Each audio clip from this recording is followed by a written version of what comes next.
ಕೆಂಪೇಗೌಡರ 515ನೇ ಜಯಂತಿಯನ್ನ ಇಡೀ ಪ್ರಪಂಚದಾದ್ಯಂತ ಆಚರಣೆ ಮಾಡ್ತಾ ಇದ್ದಾರೆ. ಏಕೆಂತಂದ್ರೆ ಕೆಂಪೇಗೌಡರ ಒಂದು ಬೇರು ಇಡೀ ಪ್ರಪಂಚದಲ್ಲಿ ಹರಡಿದೆ. ಅದರಿಂದ ಎಲ್ಲ ಕಡೆ ಇವತ್ತು ಆಚರಣೆ ಮಾಡ್ತಾರೆ. ಅದೇ ರೀತಿ ನಮ್ಮ ಮುಳಬಾಗಿಲಿನಲ್ಲೂ ಸಹ ಸರಳ ಮತ್ತು ಸಂಭ್ರಮದಿಂದ ಆಚರಣೆ, ಸರಳ ಇರ್ಬೋದು ಆದರೆ ಸಂಭ್ರಮ ಇದೆ, ಆಚರಣೆ ಮಾಡ್ತಾ ಇದ್ವಿ. ಇವತ್ತಿನ್ನೂ ನಮ್ಮ ಅನೇಕ ಮುಖಂಡರು ಬರಬೇಕಾಗಿತ್ತು, ರಾತ್ರಿ ತಡ ಆಗಿದ್ದರಿಂದ ಬಂದಿಲ್ಲ. ಈ ಒಂದು ಸಭೆಯನ್ನ ನಾವು ಪೂರ್ವಭಾವಿ ಸಭೆಯಲ್ಲೇ ಹೇಳಿದ್ವಿ. ನಮ್ಮ ತಹಸೀಲ್ದಾರ್ ಅವರಿಗೂ ಮತ್ತು ನಮ್ಮ ಶಾಸಕರಿಗೆ ಎಲ್ರಿಗೂ ನಾವು ಮನವಿ ಮಾಡಿದ್ವಿ, ಸರಳವಾಗಿ ಆಚರಣೆ ಮಾಡೋಣ. ನಮ್ಮ ಏನು ಕೆಂಪೇಗೌಡರ ಒಂದು ಪ್ರತಿಮೆ ಉದ್ಘಾಟನೆ ದಿವಸ ವಿಜೃಂಭಣೆಯಿಂದ ಮಾಡೋಣ ಅಂತೇಳಿ ಎಲ್ಲ ನಮ್ಮ ಸಂಘದ ಅಧ್ಯಕ್ಷರಾದಂಥ ಶಿವಣ್ಣವರು ಎಲ್ಲ ಮುಖಂಡರು ಸೇರಿ ಒಂದು ತೀರ್ಮಾನವನ್ನು ತಗೊಂಡಿದ್ವಿ. ಅದೇ ರೀತಿ ಇವತ್ತು ನಾವು ಏನು ಒಂದು ತಾಲೂಕಿನಾದ್ಯಂತ ಕೇಳ್ತಾ ಇದ್ರು, ಯಾವತ್ತು ಕೆಂಪೇಗೌಡರ ಜಯಂತಿ ನೀವು 2017 ಆದ್ಮೇಲೆ ಒಂದೊಂದು ವರ್ಷನೇ ಪೋಸ್ಟ್ಪೋನ್ ಮಾಡ್ಕೊಂಡ್ ಬರ್ತಾ ಇದೀರಿ, ಕೆಂಪೇಗೌಡ ಪ್ರತಿಮೆ ಮಾಡಿ ಮಾಡೋಣ ಅಂತ ಹೇಳ್ಬಿಟ್ಟು ಅಂತೇಳಿ ನಾವು ಆನ್ಸರ್ ಮಾಡಕ್ ಆಗ್ತಾ ಇರ್ಲಿಲ್ಲ.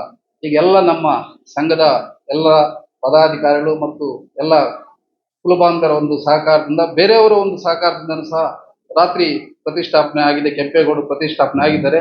ಇನ್ನು ಅವರು ಉದ್ಘಾಟನೆ ಆಗಿ ಎಲ್ರಿಗೂ ಅವರ ಒಂದು ದರ್ಶನ ನೀಡಬೇಕು, ಅದು ಅಷ್ಟು ಮಾತ್ರ ಇದಿದೆ. ಅದಕ್ಕೂ ಸಣ್ಣ ಪುಟ್ಟ ಅಡಚಣೆಗಳು ಬಂದಿತ್ತು. ಮೊನ್ನೆ ನಮ್ಮ ಮುಖಂಡರೆಲ್ಲ ಸೇರಿ ಎಲ್ಲ ಜನ ಕಡಿಮೆ ಆದ್ಮೇಲೆ 12 ಗಂಟೆ ಮೇಲೆ ಮಾಡೋಣ ಅಂತಂದ್ರು. ಮತ್ತೆ ಅದನ್ನ ನಮ್ಮ ಅಧ್ಯಕ್ಷರೇನೋ ತೀರ್ಮಾನ ಮಾಡಿ, ಇಲ್ಲ ಇದು 12 ಗಂಟೆ ಮೇಲೆ ಜನ ಕಡಿಮೆ ಆಗಲಿ ಅಂತ ಮಾಡಿದ್ರೆ ಬೇರೆ ಯಾರು ರಾತ್ರಿ ಕಳ್ರು ತಂದು ಇಟ್ಟಂಗೆ ಇಟ್ಟಿದೆ ಅನ್ನೋ ಥರ ಆಗುತ್ತೆ ಅಂತ ಹೇಳ್ಬಿಟ್ಟು ಸಂಜೆ ನಾವು 7 ಗಂಟೆಗೆ ಎಲ್ಲಾನು ವ್ಯವಸ್ಥೆ ಮಾಡಿ ಪ್ರತಿಷ್ಠಾಪನೆ ಮಾಡಿದ್ವಿ. ಶಾಸಕರು ಸಹ ಇದಕ್ಕೆ ಸಂಪೂರ್ಣವಾಗಿರ್ತಕ್ಕಂಥ ಕೆಲವು ಏನಿತ್ತು, ರಾತ್ರಿ ನಿನ್ನೆ ಫೋನ್ ಮಾಡಿ ಹೇಳಿದ ತಕ್ಷಣ ಅವ್ರು ಎಲ್ಲೇ ಹೊರಗಡೆ ಇದ್ರೂ ನಮ್ಮ ಒಂದು ಫೋನ್ಗೆ ಸ್ಪಂದಿಸಿ, ನಮ್ಮ ರವಿ ಅವರು ಒಂದು 10 ಸಾರಿ ಫೋನ್ ಮಾಡಿರ್ತಾರೆ ನನಗೆ, ಫೋನ್ ಮಾಡ್ಸೋಣ ಶಾಸಕರ ಕಡೆಯಿಂದ ಅಂತ. ಅವ್ರಿಗೆ ಹೇಳಿದ ತಕ್ಷಣ ಅವರು ಸ್ಪಂದಿಸಿ ನಮಗೆ ಫೋನ್ ಮಾಡಿ ಅಲ್ಲಿ ಏನು ಒಂದು ಪ್ರತಿಷ್ಠಾಪನೆ ಮಾಡೋಕೆ ಏನ್ ಬೇಕು ಅದಕ್ಕೆ ಸಹಕಾರ ನೀಡಿದ್ದಾರೆ. ಈಗಾಗಲೇ ನಮ್ಮ ಯುವ ಸಾರು ಬಹಳ ಚೆನ್ನಾಗಿ ಸವಿಸ್ತಾರವಾಗಿ ಹೇಳಿದ್ದಾರೆ ಕೆಂಪೇಗೌಡರು. ಅಂದ್ರೆ ಕೆಂಪೇಗೌಡರು ಅವತ್ತು ಏನ್ ಮಾಡಿದ್ರು, ಅವತ್ತು ಯಾವುದೇ ಒಂದು ಜನಾಂಗನ ದೃಷ್ಟಿಯಲ್ಲಿ ಇಟ್ಕೊಂಡು ಮಾಡಲಿಲ್ಲ, ಎಲ್ಲರನ್ನೂ ಸೇರಿಸಿ ಅವತ್ತು ಏನೇನ್ ಮಾಡಿದ್ರು, ಯಾವ್ಯಾವ ವೃತ್ತಿ ಮಾಡ್ತಾರೋ ಅವರೆಲ್ಲ ಒಂದೇ ಕಡೆ ಇದ್ರೆ ಬರ್ತಕ್ಕಂಥವ್ರಿಗೆ ಒಂದು ಸೌಲಭ್ಯ ಸಿಗುತ್ತೆ ಅನ್ನೋ ರೀತಿನಲ್ಲಿ ಅವರು ಯೋಚನೆ ಮಾಡಿದ್ರು. ಇವತ್ತು ಅಷ್ಟೇ ಏನು ಜಯಂತಿಗಳು ಏನಾಗ್ತಾ ಇದಾವೆ, ಇದು ಒಂದು ಜಾತಿಗೆ ಸೀಮಿತ ಆಗ್ಬೋದು, ಯಾವುದೇ ಜಯಂತಿ ಆಗ್ಬೋದು, ಅಂಬೇಡ್ಕರ್ ಜಯಂತಿ ಆಗಿರ್ಬೋದು, ಕೆಂಪೇಗೌಡರ ಜಯಂತಿ ಆಗಿರ್ಬೋದು, ಆ ಒಂದು ಜಾತಿಗೆ ಸೀಮಿತ ಆಗ್ಬಾರ್ದು.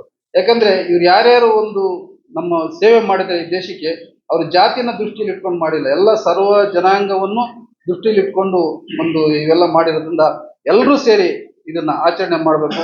ಮುಂದಿನ ದಿನಗಳಲ್ಲಿ ಏನು ನಾವು ಒಂದು ಸಭೆ ಮಾಡ್ತಾ ಇದ್ವಿ, ಅವತ್ತು ಇದೇ ರೀತಿ ನಮ್ಮ ತಾಲೂಕು ಆಡಳಿತ ಎಲ್ಲ ನಮ್ಮ ಸಾರ್ವಜನಿಕರು ಕುಲಬಾಂಧವರು ಹೆಚ್ಚಿನ ರೀತಿಯಲ್ಲಿ ಸಹಕಾರ ನೀಡಿ, ಯಾಕೆಂದ್ರೆ ಮುಳಬಾಗಿಲಲ್ಲಿ ಈ ಇಡೀ ರಾಜ್ಯಕ್ಕೆ ಮಾದರಿ ಆಗ್ತದೆ. ನಮ್ಮ ರಾಜ್ಯ ಏನು ಮೂಡಲ ಬಾಗಿಲು ಅಂತ ಹೆಸರಿದೆ, ಅದಕ್ಕೆ ತಕ್ಕಂಗೆ ನಾವು ನಡ್ಕೊಳ್ತಾ ಇದೀವಿ.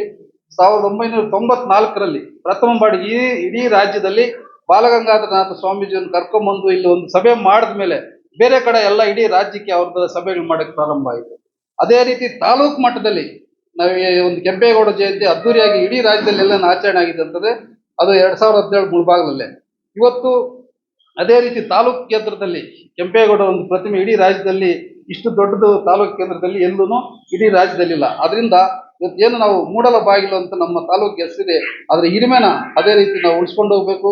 ಅದ್ರ ಜೊತೆಗೆ ಏನು ಒಂದು ನಮ್ಮ ಕುಲಬಾಂಧವರು ಯಾರಿದ್ದೀರಿ, ಈ ಒಂದು ವಿಷಯಗಳಲ್ಲಿ ಸಣ್ಣ ಪುಟ್ಟ ಅಡಚಣೆ ಮಾಡಕ್ ಬರ್ತೀರಿ, ದಯವಿಟ್ಟು ನಿಮ್ಮ ವೈಯಕ್ತಿಕ ಏನೇ ಇದ್ರೂ ಈ ಒಂದು ಇದರಲ್ಲಿ ಎಲ್ಲರ ಜೊತೆ ನೀವು ಸೇರಿ ಸಹಕಾರ ಮಾಡಿ ಒಳ್ಳೆಯ ಒಂದು ರೀತಿಯಲ್ಲಿ ಹೋಗೋದಿಕ್ಕೆ, ಮುಂದಿನ ನಮ್ಮ ಹಿಂದೆ ಬರ್ತಕ್ಕಂಥ ನಮ್ಮ ಯುವ ಪೀಳಿಗೆಗೆ ಮಾರ್ಗದರ್ಶಕರಾಗಿ, ಒಳ್ಳೆಯ ಕಾರ್ಯಕ್ಕೆ ಮಾರ್ಗದರ್ಶಕರಾಗಿ ಅಂತ ಹೇಳ್ಬಿಟ್ಟು ಮನವಿ ಮಾಡ್ತಾ ಮತ್ತೊಮ್ಮೆ ಎಲ್ರಿಗೂ 515ನೇ ಕೆಂಪೇಗೌಡರ ಜಯಂತಿಯ ಶುಭಾಶಯಗಳನ್ನು ನಾನು ಮಾತು ಮುಗಿಸ್ತಾ ಇದ್ದೀನಿ.